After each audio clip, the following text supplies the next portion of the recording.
Bertawakal adalah langkah yang harus dilakukan setelah berikhtiar dengan maksimal. Bersabar tidak menghalangi kita dari berikhtiar dengan sekuat tenaga, karena dengan kesabaran kita akan mampu bertahan di jalan Allah dan tidak berpaling daripadanya.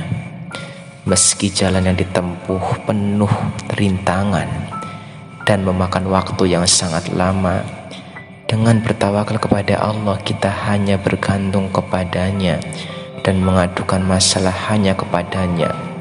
Kita meminta pertolongan hanya kepadanya. Kala menderita sakit bertahun lamanya, kita hanya terisak pilu di hadapannya.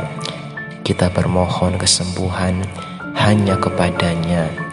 Kita tidak mengeluh dan tidak marah pada Allah, karena yakin Allah tidak pernah menzalimi hambanya.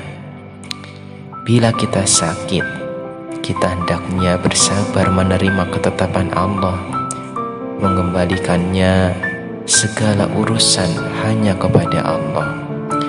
Semakin mendekat pada Allah dan bukan panik mencari pengobatan kesana kemari hingga dengan cara-cara yang Allah murkai. Meskipun kita harus tetap berusaha untuk mencari kesembuhan, tapi carilah kesembuhan itu dengan cara yang Allah ridhoi, bukan yang Allah murkai. Dan yang penting harus tetap sabar meskipun kesembuhan belum segera ditemukan. Kita juga harus yakin sepenuhnya bila menerima penyakit ini dengan sabar, Allah akan menggugurkan dosa-dosa kita. Walaupun pada akhirnya Allah itu tidak memberikan kesembuhan di dunia, maka Allah telah membersihkan diri kita dari dosa dan kita bisa menghadapnya dalam keadaan yang bersih. Orang-orang yang beriman akan berbaik sangka kepada Allah bila menerima cobaan dan ujian. Mereka sadar bahwa apa yang menimpanya adalah atas kehendak Allah.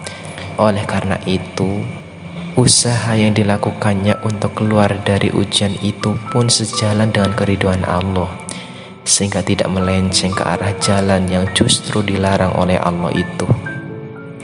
Dengan kesabaran itulah kita akan bisa sampai pada pertolongan Allah. Bukan kemurkaannya, Allah pun pada akhirnya akan memberikan jalan keluar terbaik untuknya.